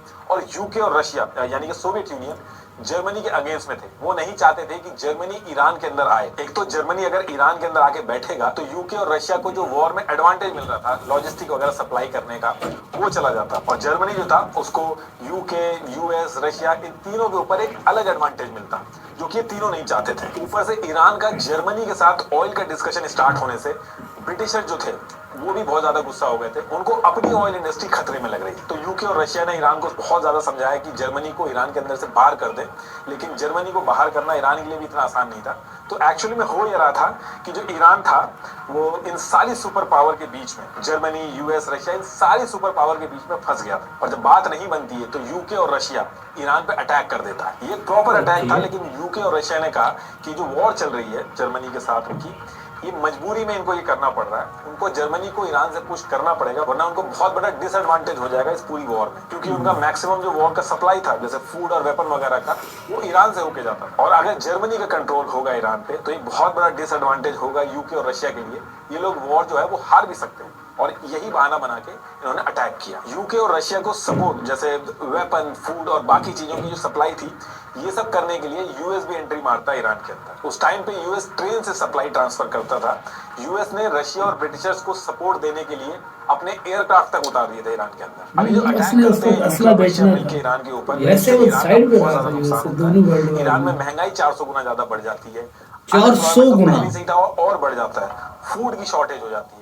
ईरान के कई इलाकों में भूखमरी भी हो जाती है। और यहाँ पे यूएस जो है वो ईरान के फुल सपोर्ट में आता है। और जिस चीज की जरूरत होती थी ईरान को यूएस पूरी तरीके से देता था। ऐसा इसलिए किया गया था क्योंकि यूएस को भी ईरान के अंदर अपना कंट्रोल रखना था। अब इसके कुछ टाइम बाद जब वॉर खत्म हो जाती है तो डिसाइड तो ये हुआ था कि यूके, यूएस और रशिया ईरान से बाहर चले जाएंगे, लेकिन ऐसा नहीं होता। यूके और यूएस तो ईरान से बाहर निकल गए थे, लेकिन रशिया नहीं गया था। इनफैक्ट रशिया एक और दिक्कत खड़ी कर देता है ईरान के लिए। ईरान के अंदर कुछ रिबेलियस ग्रुप थे, उनको रशिया सपोर्ट करता है और ईरान के टुकड़े कर देता है। अजरबैजान और कुर्दिश रिपब्लिक अलग से देश बना देता है। देखिए सेकंड वर्ल्ड वॉर के बाद यूएस बहुत पावरफुल हो गया था। इस वीडियो के बाद वेरीफाई करेंगे वो ईरान के अंदर थे। वीडियो को यूएस ने अपने नंबर बनाने के लिए वो यूएन में जाता है और यूएन में उसकी चलती भी थी। यूएन के अंदर यूएस जाके कहता है कि रशिया जो ईरान के अंदर घुसा है ये गलत है और रशिया को बाहर जाना चाहिए। रशिया के ऊपर प्रेशर पड़ता है और रशिया जो है वो बाहर निकल जाता है। रशिया कहने का मतलब है सोवियत यूनियन। देखिए यूएस, यूके, रशिया भले ही वर्ल्ड वॉर में साथ में थे, लेकिन ये अपने इंटरेस्ट ईरान में साधने के लिए एक दूसरे को पीछे कर देते। तो जब ये सेकंड वर्ल्ड वॉर खत्म हुआ तो सारे देशों की हालत खराब थी और सिर्फ यूएस ही अकेला बचा था जो स्ट्रॉन्ग था। यूके जो था वो यूएस की प्रॉक्सी की तरह एक्ट करने लग गया था और वर्ल्ड का मेन लीडर जो था वो यूएस बन चुका था। तो सबसे पहले तो यूएस ने क्या किया कि उसने एक इंटरनेशनल कंसोर्टियम बनाया। इसमें सिंपली ये था कि यूके की कंपनीज ईरान में जो ऑयल निकाल के की बेच रही थी, अब उसमें यूएस की भी कंपनीज आ गई थी और उनका भी 50-50% शेयर हो गया था। कहने का मतलब ये है कि ईरान के ऑयल का फायदा उठाने वाला अब यूएस मेन प्लेयर बन गया था और इसकी वजह से यूएस अब ईरान के इंटरनल अफेयर से लेके ईरान का जो राजा था उसकी पॉलिसी तक हर चीज में इंटरफेयर करने लगा था। और ईरान की भी मजबूरी थी क्योंकि उसको यूएस से डॉलर आ रहे थे और उनकी जरूरत थी ईरान को। $500 मिलियन एड देता था यूएस ईरान को उस टाइम पे। और ये सारी चीजें जो यूएस कर रहा था डॉलर एड, इसको सबसे वेरी पहला झटका रिलेटेबल लगता है ईयर 1951 में, जब ईरान की जो मजलिस थी उसमें से एक मेंबर जिसका नाम था मोहम्मद मोसादिक यूएस के इस तरीके से ईरान के अंदर इंटरफेयर करने के अगेंस्ट में आके खड़ा हो जाता है। इसने कई तरीके से प्रोटेस्ट करने स्टार्ट किए कि जो राजा है वो ईरान का ऑयल बेच दे रहा है बाहरियों को, गरीब मर रहा है और जो ऑयल है वो गोरों के हाथ में जा रहा है। और उसने सबसे मेन चीज ये कही कि ये जो गोरों ने एंग्लो ईरानियन ऑयल कंपनी बना के ये जो ऑयल की डील की थी और जो एग्रीमेंट किया था ये एग्रीमेंट ये चीज उसने कही। अब ईरान के अंदर ऑलरेडी इतना अनएम्प्लॉयमेंट था, लोग परेशान थे, तो मोहम्मद मोसादिक को लोगों का बहुत भारी सपोर्ट मिला। जो वर्कर थे एंग्लो ये पर्शियन मुझे वो जज लग रहा है, जज की तरह लग रहा है जिसने सद्दाम हुसैन और को, यूके जो था नहीं, शक्ल वैसी लग रही है वो वीडियो क्लिप ईरान में का जो देखा। ऑयल था वो उनके लिए Clean सबसे shave इंपॉर्टेंट तरह चीज था। से। लेकिन मोहम्मद मोसादिक जो था वो डर नहीं रहा था, वो उल्टा और ज्यादा प्रोटेस्ट किया उसने और लोगों को इकट्ठा किया। और Yes. ईरान का जो oil यहाँ था, पे एक बंदा उसको शायद ये मिस nationalize कर रहे हैं, अली शरीयती। nationalize कराने का आई एम मतलब लुकिंग था फॉर कि that guy. Ali UK Shariati had a big role in this time. वो नहीं बेचेगी डॉक्टर अली ईरान का शरीयती। ऑयल, बल्कि ईरान खुद अपने देश का ऑयल निकालेगा और बेचेगा। और इसका इतना इम्पैक्ट होता है कि मोहम्मद मोसादिक जो था उसको ईरान का पीएम बना दिया जाता है। राजा जो था वो एज इट इज था, लेकिन वो पीएम के आगे हेल्पलेस था क्योंकि लोगों का भारी सपोर्ट था पीएम को। अब यूके और यूएस के लिए बहुत बड़ा सेटबैक था, तो यूके और यूएस ने कहा कि ईरान के अंदर ये जो ऑयल का नेशनलाइजेशन हुआ है ये एग्रीमेंट ब्रीच करता है और इसकी वजह से ईरान के ऊपर यूएस और यूके ने जम के सैंक्शंस लगाए। दूसरी चीज, पूरी दुनिया से ऑयल एक्सट्रैक्ट करने के लिए वर्कर जो ईरान में आ रहे थे उनको रिस्ट्रिक्ट कर दिया। पूरी दुनिया से प्रेशर बना के ईरान से ऑयल खरीदने के लिए रिस्ट्रिक्शन लगा दी। तो अब इससे दिक्कत ये हुई कि एक तो जो ईरान को एड मिल रही थी यूएस से वो बंद हो गई, दूसरा जो फूड सप्लाई शुगर वगैरह लेता था यूएस से ईरान वो मिलना बंद हो गया, दूसरा उसने जो सोचा था कि ऑयल खुद बेचेगा और पैसे बनाएगा वो चीज भी उसकी दिक्कत में आ गई थी क्योंकि बाहर की जो कंट्रीज थी उनको भी अलाउ नहीं किया गया ईरान से ऑयल खरीदने के लिए। ईरान बहुत भारी मुसीबत में आ गया था, ईरान में अनएम्प्लॉयमेंट बहुत ज्यादा बढ़ गया था। लेकिन उसके बाद भी ईरान का जो पीएम था मोहम्मद मोसादिक उसने हार नहीं मानी, वो लगा रहा। अब इसके बाद क्या होता है कि यूएस और यूके क्या करते हैं, ईरान के अंदर CIA और MI6 इनको भेजते हैं और ये ऑन रिकॉर्ड है। डिस्क्रिप्शन में इसका जो ओरिजिनल रिलीज डॉक्यूमेंट है उसका लिंक दे दूंगा, आप एक बार पढ़ लीजिएगा और सारी डिटेल में वहीं से बता रहा हूं। तो इनको ईरान में भेजा, मोहम्मद रेजा को भारी सपोर्ट दिया हर तरीके से और मोहम्मद जो पीएम था उसको उसकी पोस्ट से हटा दिया गया और रेजा खान इसके बाद पूरी तरीके से यूएस के हिसाब से चलने लगा और फिर से ऑयल का जो पूरा एडवांटेज था वो यूएस स्क्रिप्ट वैसे चल रहा है, उनको मिलने लगा। अब आप इसमें आयरनी देखिए कि हम तो अब बड़ा रिलेट कर सकेंगे ना पाकिस्तानी। इतनी बात करता है बट इस जगह पे दिस इज अ थिंग जहाँ पे मैं बहुत ज्यादा, यहाँ यूएस को एक बार हार हुई है। मोनार्की को एस्टैब्लिश कर रहे थे। अब इसके बाद ये yes. आता है 1963 और यहाँ से जो चीजें थी वो और हीटअप होती है। जैसे इनकलाब मोहम्मद मोसादिक ईरान। ने किया था वही सेम चीज वही सेम रिपीट होता है, लेकिन इस बार जो आदमी यूएस के अगेंस्ट में खड़ा था वो था आयतुल्ला। जैसा मैंने शुरू में बताया था कि सबसे ज्यादा पढ़ा लिखा और सबसे बड़ा रिलीजियस स्कॉलर होता है शिया कम्युनिटी का और इनका नाम था आयतुल्ला रुहुल्ला खुमैनी। ये भी सेम वही चीज बोलते हैं कि यूएस का इंटरफेरेंस बहुत ज्यादा है, राजा जो है वो यूएस के साथ मिलकर ईरान को बेच रहा है, ऑयल पे हमारा हक है। मजलिस को इन्होंने बहुत ज्यादा वीक कर दिया है, पीएम तक अपने हिसाब से रख रहा है राजा, इलेक्शन में धांधली हो रही है। ये सारी चीजों को लेके खुमैनी की हेल्प की है doctor Shariati. Doctor Shariati had a big role, he was a lecturer and a big guy, very impressed by Iqbal though, Allama Iqbal, and I am very impressed by Iqbal। राजा ने जैसे ही देखा कि protest बहुत तेजी से बढ़ रहा है उसने खुमैनी को जेल करवा दी और उसके बाद भी जब लोग रुक नहीं रहे थे तो 4 नवंबर 1964 को आयतुल्ला रुहुल्ला खुमैनी को ईरान के बाहर इराक में भेज दिया जाता है, एक्साइल कर दिया जाता है। अब इराक और ईरान दोनों शिया मेजॉरिटी कंट्रीज हैं, लेकिन इराक में एक चीज और थी, जो इराक की लीडरशिप थी जैसे सद्दाम हुसैन वगैरह ये सुन्नी मुस्लिम थे।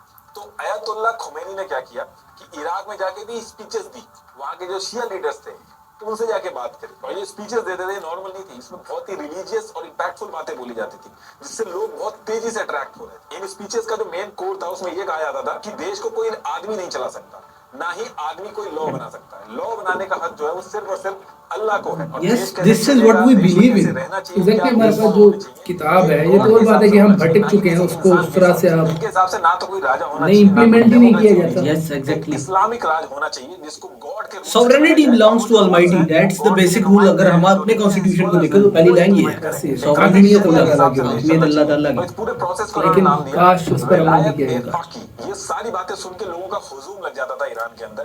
ये स्पीचेस इराक में देते थे और प्रोटेस्ट ईरान में स्टार्ट हो जाते थे। इनकी स्पीच की जो ऑडियो कैसेट होती थी वो ईरान के अंदर स्मगलिंग के थ्रू पहुंचाई जाती थी। ये ओरिजिनल ऑडियो है। ऊपर से फारसी जुबान, ये जो आइडिया था इसको ईरान के अंदर कमाल जुबान है ये। मिला और लोग ईरान के अंदर जगह जगह पे प्रोटेस्ट करने लगे। ईरान की जो ऑयल फील्ड्स थी वहां पे स्ट्राइक्स होने लगी, काम बंद कर दिया वहां पे लोगों ने। और ये सारी चीजें देख के इराक के अंदर जो सद्दाम हुसैन थे वो डर गए थे कि कहीं इराक के अंदर ये जो शिया पॉपुलेशन है ये सुन के इराक के अंदर भी प्रोटेस्ट ना स्टार्ट कर दे। और ये सारी चीजें देख के सद्दाम हुसैन ने खुमैनी को इराक से बाहर निकाल दिया और इनको फिर फ्रांस जाना पड़ा। एक्चुअली खुमैनी का जो आइडिया था देश चलाने का, इसको लेके मोनार्की यानी कि राजशाही, डेमोक्रेसी, सारे लीडर्स डरते थे इससे, क्योंकि अगर ये जो आइडिया है ये लोगों में प्रोपेगेट होने लगा, लोग इसके सपोर्ट में आ गए तो उनकी जो गद्दी थी वो खतरे में आ जाती। तो खुमैनी जो थे वो बहुत बड़ी बड़ी पावर्स के अगेंस्ट में आके खड़े हुए थे। अब ये सारे प्रोटेस्ट वगैरह डे बाय डे ईरान में आउट ऑफ कंट्रोल होते जा रहे थे और मोहम्मद रेजा जो थे, जो ईरान के राजा थे, वो और ज्यादा डरने लगे थे।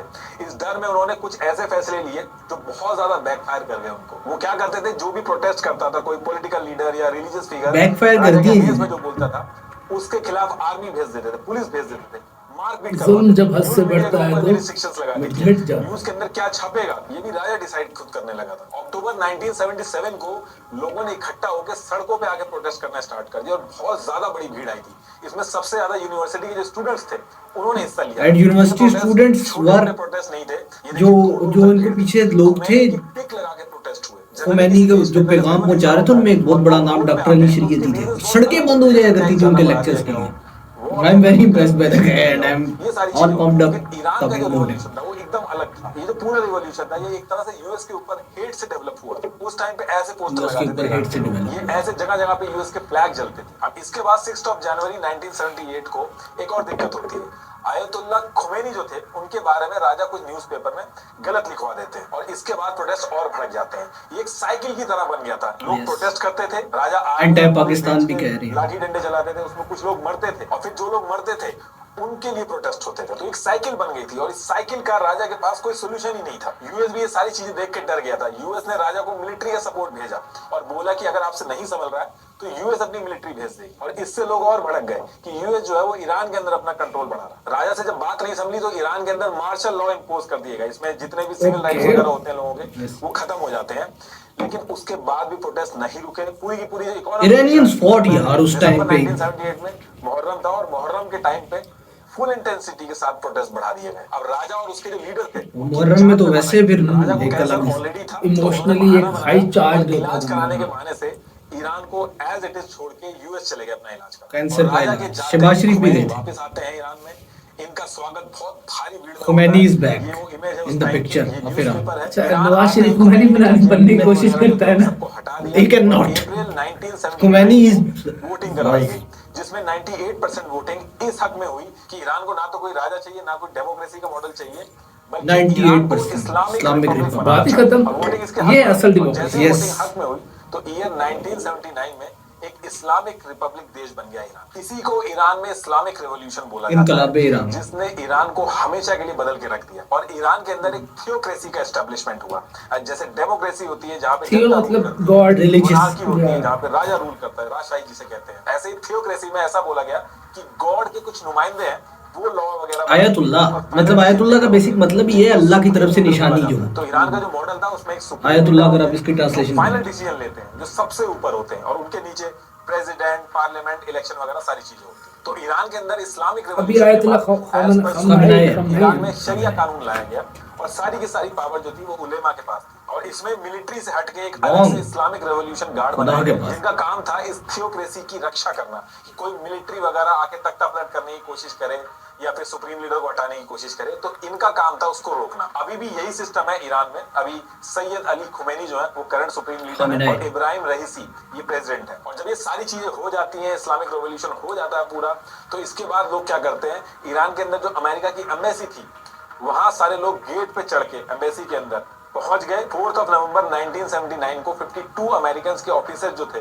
उनको बंदी बना लेते हैं लोग, और कहते हैं कि ईरान का जो राजा था जिसने प्रोटेस्ट के टाइम पे बहुत ज्यादा अत्याचार करे थे हम लोगों पे, और जो कि कैंसर के बहाने यूएस में जाके बैठा है, उसको वापस भेजो, उसको हम सजा देंगे, और अगर आप उसको वापस नहीं भेजोगे तो हम ये जो आपके एम्बेसी के अंदर जो ऑफिसर्स हैं इनको नहीं छोड़ेंगे। लेकिन इसके कुछ टाइम बाद रिजा जो कि यूएस के अंदर इलाज कराने गए थे, जिनकी डिमांड कर रहे थे, उनकी डेथ हो जाती है बीमारी की वजह से, और अल्जीरिया ने बीच बचाव करके अमेरिकन जो थे जिनको बंदी बना लिया था उनको रिलीज करवा दिया। ईरान ने 444 डेज तक 52 अमेरिकन को बंदी बना के रखा था। ईरान में इस्लामिक रिवॉल्यूशन के बाद अयतुल्ला खुमैनी ने एक और ऐसी बात बोल दी जिसको लेके इराक, सऊदी अरब, कुवैत, आसपास के जितने भी मुस्लिम देश के लीडर्स थे वो टेंशन में आ गए। खुमैनी ने कहा कि अल्लाह के अलावा किसी इंसान का राज करना किसी देश पे ये गलत है, और हम बाकी देश में भी यही क्रांति लाएंगे और इस चीज को फैलाएंगे। अब सऊदी अरेबिया हो, इराक हो, सबकी कुर्सियां हिलने लगी। उन्होंने देखा था कि ईरान के अंदर कैसे राजा और यूएस जो कि सुपर पावर था कुछ नहीं कर पाए थे।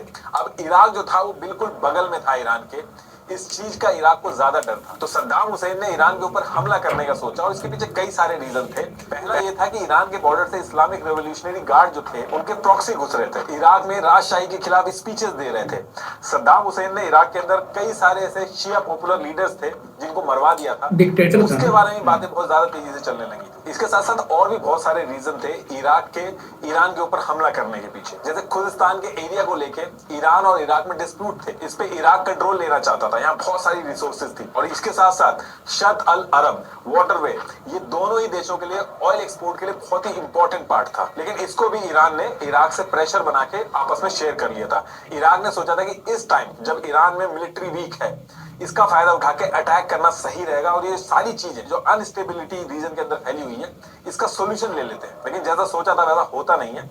इराक को कुवैत, जॉर्डन, सऊदी अरेबिया हर कोई सपोर्ट कर रहा था, सब चाह रहे थे कि ईरान को हरा दिया जाए। लेकिन दूसरी तरफ नेवर अटैक अ कंट्री जहां पे अभी भी इनकलाब है। सद्दाम हुसैन को हटा नहीं देते। ये वॉर 1980 से 1988 करीब 8 साल तक चलती है, लेकिन कोई सोल्यूशन नहीं निकलता है। लास्ट में यूएन को इसमें घुसना पड़ता है और फिर जाके सीज फायर होता है। अब इसके कुछ टाइम बाद खुमैनी की जो हेल्थ थी वो खराब हो जाती है। 3 जून 1989 को हार्ट अटैक की वजह से इनकी डेथ हो जाती है। बहुत भीड़ इकट्ठा होती है इनकी फ्यूनरल में। 10.2 मिलियन लोग 32 किलोमीटर तक इकट्ठे हुए थे। इसके नेक्स्ट डे 4 जून 1949 को अगला सुप्रीम लीडर कौन बनेगा, इसके लिए तुरंत इलेक्शन होते हैं। 74 मेंबर में से 60 वोट्स अली खमैनी को मिलते हैं। खमैनी की स्पेलिंग दोनों में अलग अलग है, तो अली खमैनी जो थे वो सुप्रीम लीडर बनते हैं ईरान के। अली खमैनी अयतुल्ला खुमैनी के स्टूडेंट थे, और पूरा जो इस्लामिक रेवोल्यूशन हुआ था इसमें अगर टॉप 5 लीडर की बात करें तो ये उन टॉप 5 लीडर में से एक थे। आज भी ईरान के जो सुप्रीम लीडर है वो यही है। इसके बाद भी आगे चल के मल्टीपल कंफ्लिक्ट हुए, कई सारे सैंक्शंस लगे ईरान के ऊपर, लेकिन ईरान पीछे नहीं हट रहा था। US, west, Saudi Arabia, Israel, सबके गले की हड्डी बन चुका था ईरान। पहली चीज तो किसी भी सिचुएशन में ईरान यूएस से हाथ नहीं मिला सकता था। जो मेन चीज है ना, सिस्टम, गवर्नमेंट का सिस्टम ऐसा है कि बाकी कंट्री में इजीली आप पूरा इस्लामिक रेवोल्यूशन था, इधर स्ट्रक्चर बड़ा मैटर करता है। लोगों को यही बताया गया और लोग साथ हैं, और तभी वो रिवोल्यूशन सक्सेसफुल हुआ था। और आगे चल के अगर कोई भी सुप्रीम लीडर या फिर ये जो पूरा सिस्टम है अगर जाके यूएस से हाथ मिला लेगा तो बहुत सारी दिक्कतें आ जाएंगी, क्योंकि लोगों का ही विश्वास टूट जाएगा कि इन्होंने यूएस के खिलाफ बोल के रिवोल्यूशन किया और फिर जाके यूएस से ही मिल गए। तो यूएस और ईरान का मिलना बहुत मुश्किल है, और ऐसा भी नहीं है कि ईरान चाह लेगा तो यूएस मिल जाएगा। यूएस भी उस चीज को भूला नहीं है। यूएस खुलेआम बोलता है कि ये जो इस्लामिक रेवोल्यूशन हुआ था ये एक स्टेट स्पॉन्सर आतंकवाद है, इसमें सिर्फ लोगों को बेवकूफ बनाया गया। इनफैक्ट 1984 में यूएस के प्रेसिडेंट रोनाल्ड रेगन ने ईरान की इस्लामिक रिपब्लिक को स्टेट स्पॉन्सर आतंकवाद डिक्लेयर कर दिया था, और आज की डेट तक यूएस इस बात से पीछे नहीं हटा है। लेकिन बात यहाँ पे भी खत्म नहीं होती है।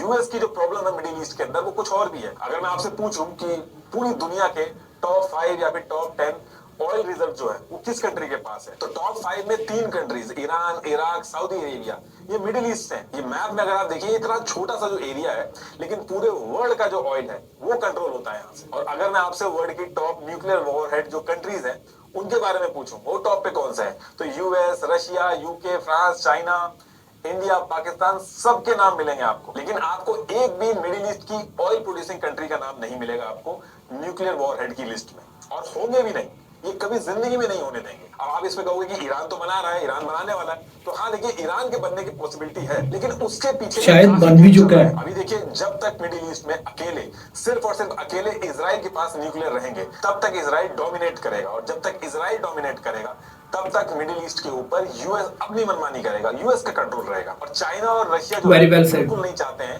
कि यूएस अपनी चलाए, तो धीरे धीरे ईरान को सपोर्ट कर रहे हैं कि ईरान और स्ट्रांग, और ईरान स्ट्रांग होगा सिर्फ और सिर्फ न्यूक्लियर से। एक न्यूक्लियर डेटरेंस के बारे में आपने सुना होगा, इसकी वजह से दो न्यूक्लियर कंट्रीज जो है वो आपस में नहीं लड़ पाती है, बैलेंस ऑफ पावर हो जाता है। आप सोच के जैसे इंडिया पाकिस्तान, दो न्यूक्लियर कंट्री और वो आपस में हमें लड़ना भी नहीं चाहिए, नहीं लड़ने दिया जाता। अभी इजराइल की मैं बात करूं तो ईरान को कितना भी जाके मार ले या फिर पैलेस्टीन में कितना भी कुछ कर ले, इतना ज्यादा कोई बीच बचाव नहीं करेगा, लेकिन अगर ईरान के पास न्यूक्लियर आ गया तो फिर ये लड़ाई बैलेंस हो जाएगी, दुनिया लड़ाई होने नहीं देगी इसको। तो ईरान को न्यूक्लियर देके इस पूरे रीजन में पावर को बैलेंस करने की कोशिश की जा रही है। जैसे यूएस के अगेंस्ट में जो कंट्रीज हैं, अच्छा अगर ईरान पावरफुल होता तो हमारा बहुत यहाँ पे फायदा, राज करे। गैस पाइपलाइन, ऑयल, पाकिस्तान से प्रेशर भी करता है जो India nuclear the power only Muslim country who is, बहुत कंट्रीज ने हेल्प करी थी न्यूक्लियर बनाने के लिए। ईरान का जो लेकिन खैर प्रोग्राम इसकी कम्प्लेक्सिटी भी बहुत ज्यादा है। न्यूक्लियर वेपन बनाने के लिए एक अलग यूरेनियम चाहिए होता है, यूरेनियम 235 आइसोटोप, ये यूज होता है। लेकिन मैक्सिमम जो नेचुरल यूरेनियम मिलता है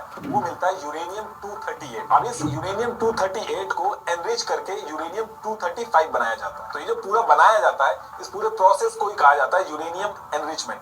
न्यूज में आपने बहुत वर्ड सुना होगा। तो ईरान जो है वो यूरेनियम का एनरिचमेंट कर रहा है। अभी आज की डेट तक 60% यूरेनियम ईरान ने एनरिचमेंट कर लिया है, और वेपन बनाने के लिए जो यूज होता है वो 90% चाहिए होता है। तो सारा गेम इसी एनरिचमेंट का है। फिर आगे चल के जो वेपन की टेक्नोलॉजी होती है वो बन जाती है, लेकिन मेन गेम इसी चीज का। जैसे मैं आपको अभी ये बता रहा हूँ, नेतन्याहू जो है इजराइल के पीएम, उन्होंने यूएन में ऐसे ही करके समझाया था कि ईरान कहां तक पहुंच चुका है यूरेनियम एनरिचमेंट में। लेकिन होता क्या है कि ईरान जैसे जैसे आगे पहुंचता है उसको पीछे कर दिया जाता है। इस पूरे प्रोग्राम में जितने भी ईरान के काफी मरतबा करीब होता है, मार जाते हैं और प्रोग्राम वहीं पर रुक जाता है या फिर पीछे हो जाता है। और ईरान के लिए यूरेनियम एनरिचमेंट जो है सिर्फ यही एक इशू नहीं है, पैसा भी बहुत बड़ी दिक्कत है। इसके लिए बहुत ज्यादा पैसा चाहिए होता है। यूएस ने हर तरीके से सैंक्शन लगा रखा है ईरान के ऊपर, तो ईरान के पास पैसे की भी बहुत दिक्कत है, और न्यूक्लियर पावर बनने के लिए बहुत सारा पैसा चाहिए होता है। अगर मैं यूएस की बात करूं तो ईयर 1996 तक यूएस ने 700 गाज तो नहीं खाना पड़ा, डॉलर लगाए थे उसको बनाने में, जबकि वो बहुत छोटा था,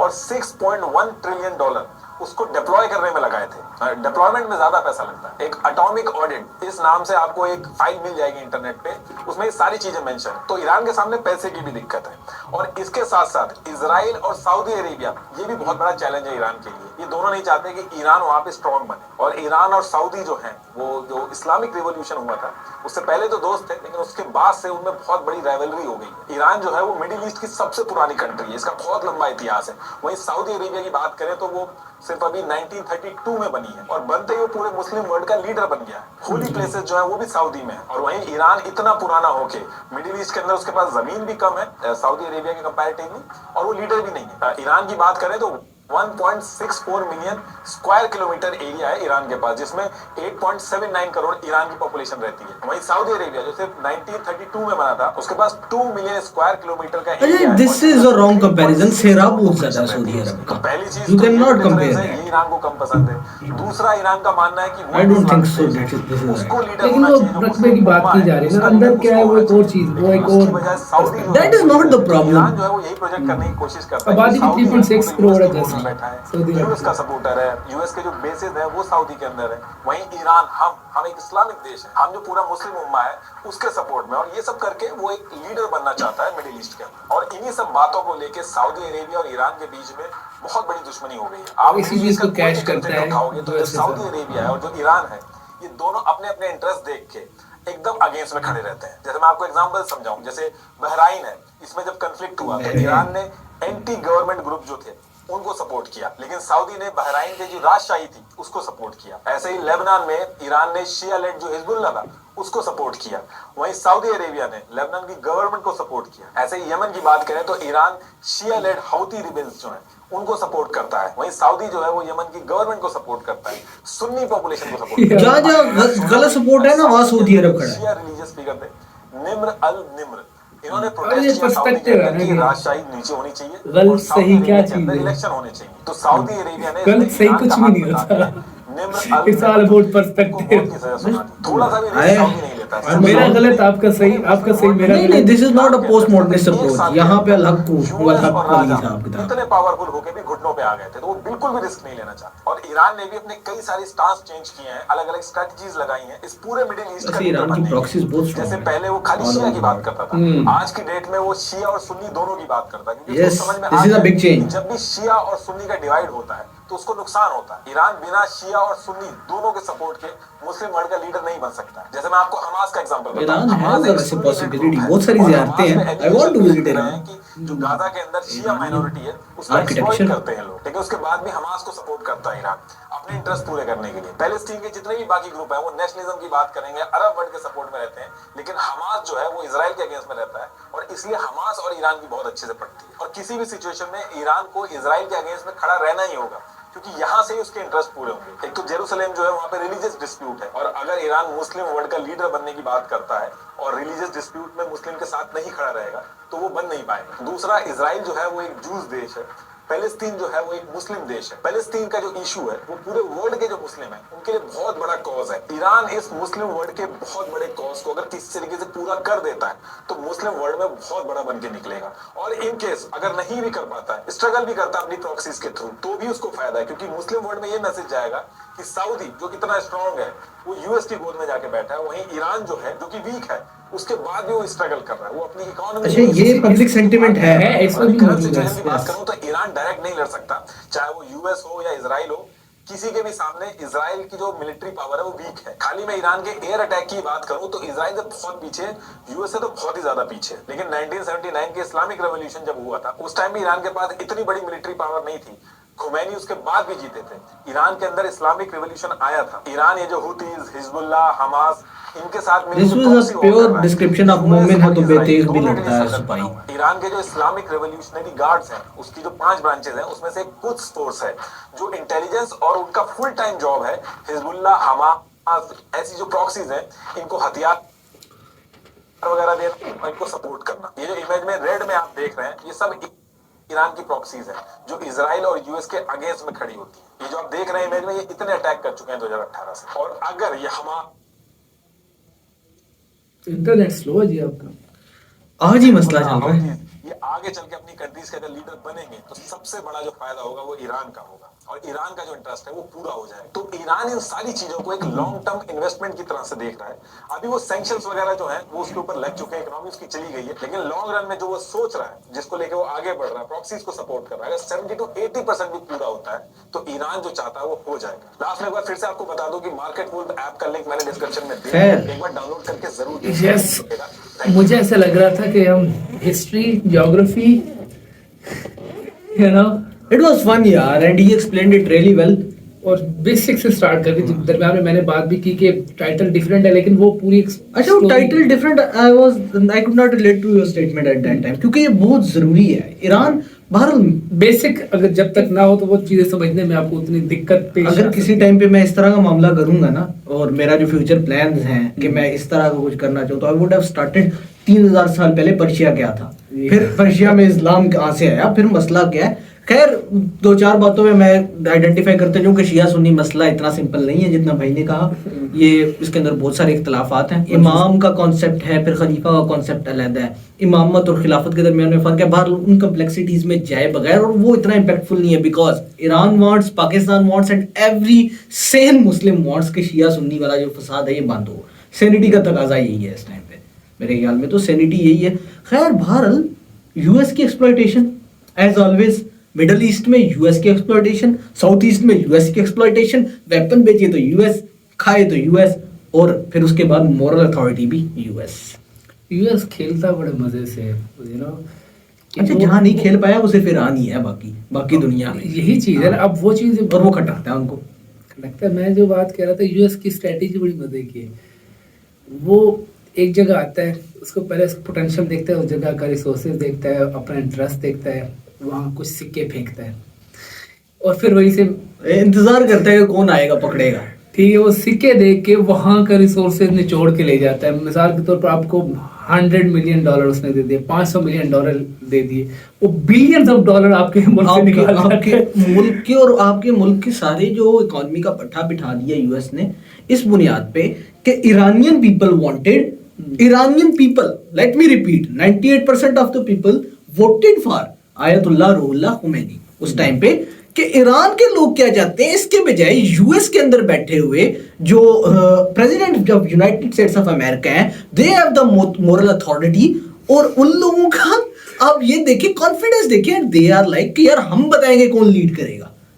हाउ डेयर यू डिफाइन कि लोगों का लीडर कौन होगा? Let it be Pakistan, let it be Iran, let it be Iraq, Lebanon, Yemen, जो मर्जी हो, सऊदी अरेबिया। अब सऊदी अरेबिया का किरदार अच्छा नहीं है, निमर को मारना, मतलब just because he was saying कि इट्स अ डेमोक्रेटिक राइट, लोगों के वोट से आना चाहिए और ये मोनार्की खत्म होनी चाहिए, और I am here up for it कि यार मोनार्की अब एंड होनी चाहिए, लोगों को अपने राइट्स मिलने चाहिए, मोनार्की एग्जिस्ट नहीं करनी चाहिए, और हो भी तो कॉन्स्टिट्यूशनल मोनार्की हो जिस तरह ब्रिटेन में है कि आप मतलब एक रखें, ठीक है, बादशाह अपने रखने रखें, वो अपनी अयाशियाँ भी करें, लेकिन लोगों को उनका राइट दिया जाए, तो वो अपना हुक्मरान खुद खुद बनाए, क्योंकि हमारे यहाँ चाहे वो खिलाफत हो चाहे जो भी मामला हो, हमारा जो हिस्टोरिकली पर्सपेक्टिव जो हम खुलफाए राशिदीन का दौर देखते हैं उसके अंदर हमें ये नजर आता है, और ये मजलिस का वर्ड भी वहीं से लिया गया, मजलिस शूरा, उसी टाइम से ये रवायत है इस्लाम की, और इसी तरीके से रहते हैं। खैर, the one thing he missed कि यार ही सेड के अचानक से पर्दा आ गया, no it was not like that. 1928 से पहले ईरान और था, 28 से 68 तक एक ईरान और आया दरमियान में पर्सपेक्टिव, बास्केटबॉल टीम भी होगी, ये भी वो भी होगा। इस तरह नहीं हुआ कि आयतुल्लाह रूहुल्लाह खुमैनी का इनकलाब आया और उन्होंने कहा कि यार पहन लो, सारे बुर्का पहन के आ जाओ, कल से जो बुर्का नहीं पहनेगा कोड़े। वही चीज तो बताइए कि जो वो वाला दौर आप बता रहे हैं उसमें बैन कर दिया गया बुर्का पहनना, और उसके बाद जब लोग, जाहिर सी बात है उसमें जो जनरेशन पनप रही है वो उसके लिए एक न्यू चीज होगा, वो ऐसा नहीं हो सकता वो वहाँ है। तो एक पूरा ईरानियन रेवोल्यूशन के साथ साथ मीडिया रेवोल्यूशन था।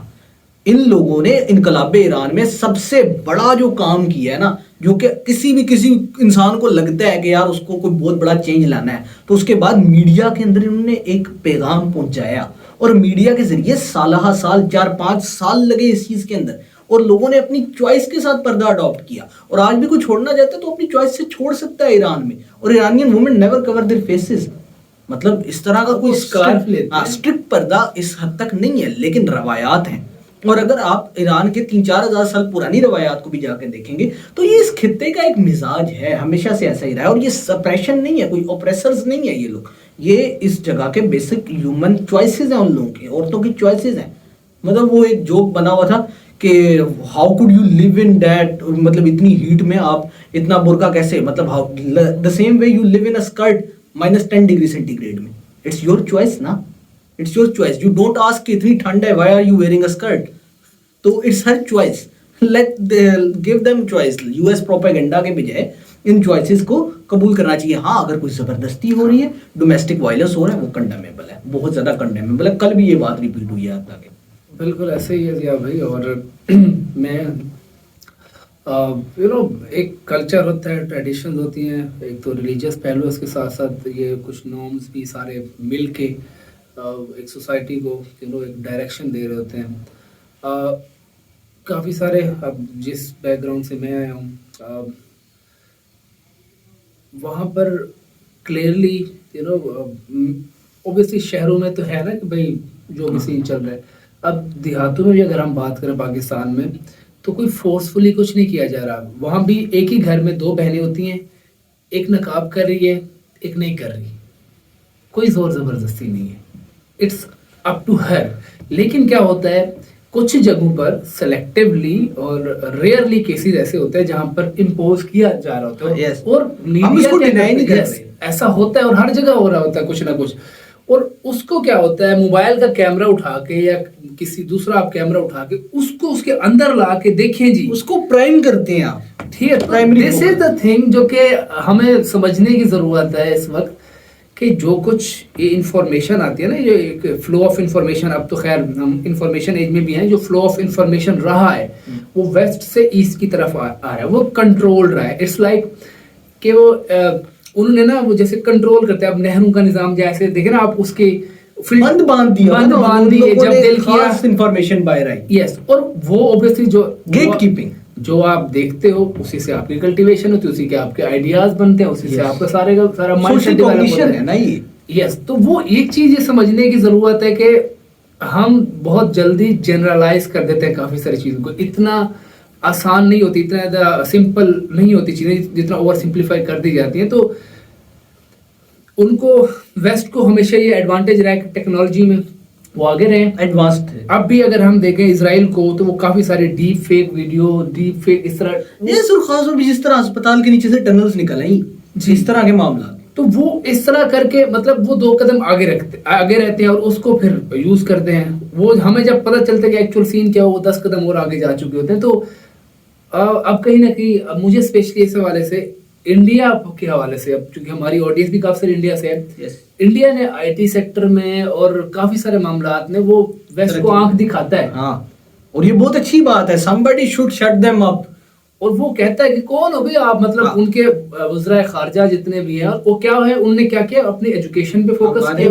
वजीर खारजा ने भी तो कहा था कि we'll decide हमारी foreign policy right here in the foreign office of Pakistan, and then what happened, we saw in the last week कि he was pushed by policeman जिनको वो सर कह रहे थे, और हमारे साबिक वजीर खारजा साहब को धक्के दिए गए। It was a very disturbing. तो यही तो चीज है ना कि भाई आपका जो स्ट्रक्चर है वो बड़ा कमजोर है, शुरू से ही कमजोर रहा है।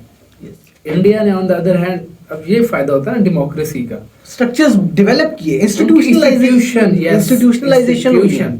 और लेकिन खैर इस वीडियो की तरफ आते हैं, इसकी जानिब आते हैं, यू नो कितनी ड्रामेटिक और एक सीन्स और जितना again production point of view से तो कमाल कर दिया है ना। और मतलब दूसरा कि हमें लग रहा होता है कि यार ये चीजें अब भी हो रही हैं, हाँ। मतलब अब भी हमें लग रहा है ना कि नहीं फ्लो में चीजें चल रही, नहीं अभी भी इंटरनेशनली अछाड़ पछाड़ चल रही है पूरे दुनिया में। लेकिन आप जब थोड़ा सा कुछ अर्सा बाद जाके इसको देखोगे, जैसे अभी ये सारे सिनेरियोज हैं, तो आपको लगेगा अच्छा है हाँ। ये ऐसा हो रहा था। मतलब जिस तरह के डॉक्यूमेंटेशंस उन्होंने कहा कि यार उन लोगों ने मरवा दिया और इट वाज ये हो रहा है वो हो रहा है, इट वाज मतलब इस बात का प्रूफ दिया गया कि इस तरह के मामलात हुए। तो ये बड़ा क्वेश्चन है। भले खैर इसके अंदर ना एक चीज जो मैं चाहता था, जी प्लीज जी क्या चाहते थे आप? एक चीज जो मैं चाहता था कि मतलब ख्वाहिश थी, शायद वीडियो देखते देखते मेरा दिल कर रहा था कि उस इंसान का जिक्र हो। डॉक्टर अली शरीयती का मैं जिक्र करना लाजमी समझूंगा। किसी भी इनकलाब से पहले या किसी बड़ी बहुत सारे ऐसे कैरेक्टर्स होते हैं जो कि हमें उस वक्त उतना वो उन पर वो क्या कहते हैं हाईलाइट नहीं आती, वो लाइट नहीं आती। गए जो जिसने पढ़े लिखने वाला काम किया, you know you right before there is a revolution. कुछ लोग आइडियाज डेवलप करते हैं। मुसद्दिक का रोल था। मुसद्दिक के बाद आयतुल्लाह खुमैनी की मैं स्ट्रगल को नहीं डिनाई कर रहा, मतलब जाहिर सी बात है उन्होंने इतना एग्जाइल और इतना उन्होंने तगोदो की, लेकिन उसके साथ साथ जब जेल गए डॉक्टर अली शरीयती और उनके students, and Ali Shariati was impressed by Iqbal, और ये सारा जो सर्किट था, क्योंकि इकबाल का काम भी जो था, जो उन्होंने अपने वतनियत की बात की, इस तरह उसी चीज को बुनियाद बना के इकबाल लाहौरी के ऊपर बहुत सारा काम डॉक्टर अली शरीयती ने उनको ट्रांसलेट भी किया और फिर बहुत कमाल लिखा, जिसकी बुनियाद पे ईरानियन रेवोल्यूशन की जड़ें जो हैं वो डॉक्टर अली शरीयती ने उनका बीज बोया है। तो doctor Ali Shariati has a due credit, इस सारी जो तहरीक चली है ईरान के अंदर, उनका बहुत बड़ा काम था डॉक्टर अली शरीयती का। और मैं अपनी ऑडियंस के लिए कहना चाहूंगा कि यार आपको सर्च करना चाहिए। He was a very well suited guy and he was a very pretty dude. I like him, you will like him too. Well जी, कौमें इसी तरह से बनती हैं। More like Arjuna was a swagger boy. मुझे ना सम टाइम मैं बड़ा कंफ्यूज हो जाता हूँ लिटरली, कि हम जो कुछ भी सीखते हैं ना एकदम से धड़म हो जाता है। मतलब हमें पता चलता है कि मतलब बड़ा मुश्किल है प्रोपेगेंडा को और रियलिटी को। एग्जैक्टली। मतलब वी डोंट नो कि राइट नाउ जो अभी हमें पता है सही भी है या नहीं, आगे 2 कदम जाके हमें लगे ओ शिट, ये तो नया ही कोई पलंदर को नया पेंडोरा बॉक्स निकल आया। बिकॉज इतनी कॉम्प्लेक्सिटी है, खासतौर में मिडिल ईस्ट की हिस्टोरिकल पर्सपेक्टिव के अंदर इतनी कॉम्प्लेक्सिटी आपको मिलेगी कि बहुत ज्यादा आप कंफ्यूजन हो सकती है, पैदा हो सकती है। खैर वीडियो के आखिरी आपके अंदर एक बात हुई है, ईरान न्यूक्लियर आर्म्स, न्यूक्लियर वो बड़ा इंपॉर्टेंट बहुत इंपॉर्टेंट पहलू है। तो खैर इस बारे में मैं ऑडियंस की राय भी जरूर जानना ईरान ने चाहूंगा। काफी पहले अचीव कर लिया होता, लेकिन Yes, derail बिल्कुल किया। क्लोज जाता है तो उसके साथ कुछ ना कुछ कुछ कर ना देते कुछ हो जाता है, डिरेल कर। खैर ऑडियंस से भी मैं उनकी राय जानना चाहूंगा कि यार व्हाट डू यू थिंक कि Iran should get nuclear arms, या ये जो मामला है ईरान अपनी सॉवरेनिटी का, उनकी राय भी। लेकिन यहाँ ये बात जरूरी है कि खित्ते के अंदर, मिडल ईस्ट के अंदर अगर करने हैं, अगर चीजों को जो अभी बर्बरियत जारी है, जो उसका इजराइल जो मतलब जो कर रहा है इजराइल, जो उसका दिल करता है वो कर देता है, और इतने मासूम लोग जो हैं वो इस वक्त अपनी जानें गंवा चुके हैं, सिटीज पूरे तबाह हो और चुके हैं। इस्लामाबाद से कम जगह है जहाँ मतलब दुनिया में मुसलसल सबसे बड़ी कैद खाना बना के रखा हुआ है, और इतनी बड़ी जेल, और इस जगह पे इतनी छोटी स्पेस में इतने ज्यादा लोग कन्फाइंड है। मतलब आप इंसानों की जान की अगर कदर नहीं है तो यार look at the pets and animals, seriously. Look at the pets and animals. मैं तो हैरान हूँ कि दुनिया के अंदर इतनी इतनी एनिमल राइट्स की तंजीमें हैं। वो एनिमल राइट्स की यार कोई एनिमल्स पे ही सबकी बात कर मुनाफिकत सामने लो, आ रही है। एनिमल्स पे ही बात कर लो ताकि इंसानों की जान बचे। अगर आपको इंसानों की, क्योंकि यार they speak a different language than you, they are Arabs और वो मुसलमान है, तो अगर आप उनकी जान की कदर नहीं है तो यस एनिमल्स, बेजुबान जानवर, क्या पता उसी की वजह से कोई फायदा हो जाए। ये दुनिया के लिए शर्म का मुकाम है। और जहां तक जिस हद तक हम अपनी बात करते रहेंगे, हम तो करते रहेंगे, हम तो अपने हिस्से की शम्मा जलाते जाएंगे, किसी को अच्छा लगे बुरा लगे। But yes I do stand with Palestine, और सीज फायर आज ही होना चाहिए, cease fire for now. Exactly. और जैसे आप बात कर रहे हो कि जैसे नीतीश ने भी ये बात की, जब इस तरह की सिचुएशन होती है ना, तब दुनिया जंग होने भी नहीं देती। मिसाल के तौर पर जब कभी भी पाकिस्तान और इंडिया के दरमियान कोई भी ऐसी इश्तियाल अंगेजी होती है ना, फौरन से इलेक्शन से पहले, ठीक है, वो तो छोटी मोटी फुलझड़ियाँ होती है ना, लेकिन नहीं कई बार 2019 का इलेक्शन भी होता है और बड़ा मसाइल हो जाते हैं जी। तो उसमें यह है कि इंटरनेशनल पावर फौरन से कूदती है। क्यों? क्योंकि एक मर्तबा अगर अब कोई न्यूक्लियर वॉर शुरू होती है तो वो पूरी दुनिया की तबाही है, ठीक है। तो इससे यह है कि ये जितने भी न्यूक्लियर वॉर हेड्स है ना, ये इट्स ऑल अबाउट धमकाने के लिए, ये चलाने के लिए नहीं होते। यस, ये चीज तो बैलेंस ऑफ पावर के लिए है। जस्ट ये है कि भाई अगर तू ये करेगा तो मैं ये कर दूंगा। उसके ये है कि अगला बंदा काम डाउन हो जाता है। मिसाल के तौर पर एक बंदा है, उसके पास 10x की पावर है, एक है 2x की पावर, तो 10x वाला उसको बार बार चपेड़े कराएगा। उसको भी पता चलेगा कि यार इस बंदे की भी 8 या 9 की है, तो वो आप थोड़ा सा सोचते हो कि यार ये 4 के बाद 1 मारेगा तो मुझे भी लगेगी। यस। और इसी वजह से तो ये एक मतलब कि पावर का बैलेंस होना कहीं ना कहीं स्टेबिलिटी रखता है। मतलब इट्स अ तराजू, और एक में एक नीचे पड़ा है, एक ऊपर पड़ा है, तो वो मतलब कोई इक्विलिब्रियम बरकरार होना चाहिए, बैलेंस ऑफ पावर होना चाहिए। तो एट द सेम टाइम ये भी हो सकता है इसको एक्सप्लॉइट भी किया। इसके दूसरे पहलू भी है ना, मतलब आप इसको एक एंड से हम देख रहे होते हैं। तो अब मिडिल ईस्ट में हमारे पास एक्सप्लॉइटिव पावर नजर आती है, क्योंकि एक न्यूक्लियर फोर्स है यहाँ पे, एक न्यूक्लियर फोर्स है। Pakistan is not in the middle eastern state, और पाकिस्तान यहाँ से कोई इतनी बड़ी आईसीबीएम टेक्नोलॉजी भी नहीं रखता कि हम लोग किसी तरह।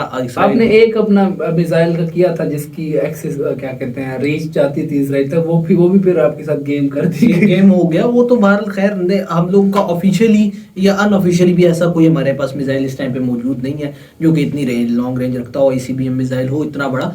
बट यार for the balance of power, for the sake of this world and for the sake of this humanity, हमें बहुत जल्द बैलेंस ऑफ पावर की तरफ जाना पड़ेगा। और इजराइल को पहली बात है कि ये होने नहीं चाहिए। देखिए ना, एक बात ये है कि ये जो जितनी भी चीजें इंसान बना रहा है अपनी तबाही के लिए खुद बना रहा है। तो पहली बात यह है कि सारे बेसिक लेवल पे चले हैं, जो कि होना नहीं है। अगर वो नहीं होना तो एटलीस्ट कहीं ना कहीं बाकियों को भी मौका होना चाहिए। ये नहीं कि आप 5-6 कंट्रीज 7-8 कंट्रीज जितने भी हैं जिनने न्यूक्लियर पावर बन गया, बस जी वो औरों को नहीं बनने देंगे। मतलब ये अगेन मैं आके आप यूएस की आप मोनोपोली है ना, देखे ना, मुनाफिकत है ये। Why did you make a bomb if you don't want the world to make a bomb?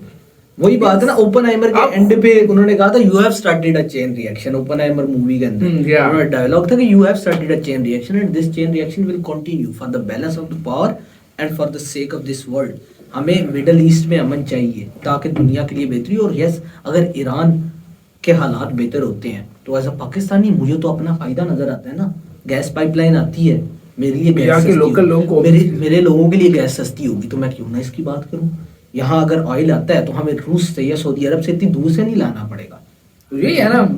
तो हमारा फायदा होता है। इंडिया अगेन फायदा उठाता है। उसने जो विंडो ओपन हुई थी सस्ते गैस वाली, चाइना और इंडिया ने फायदा उठाया। यस, पूरी दुनिया में रिसेशन चल रहा था, उन्होंने क्या किया, वहां से ऑयल लेके आए, क्रूड, ठीक है, इधर आके उसको प्रोडक्ट बना के यूरोप को बेचे अपना लेबल लगा के।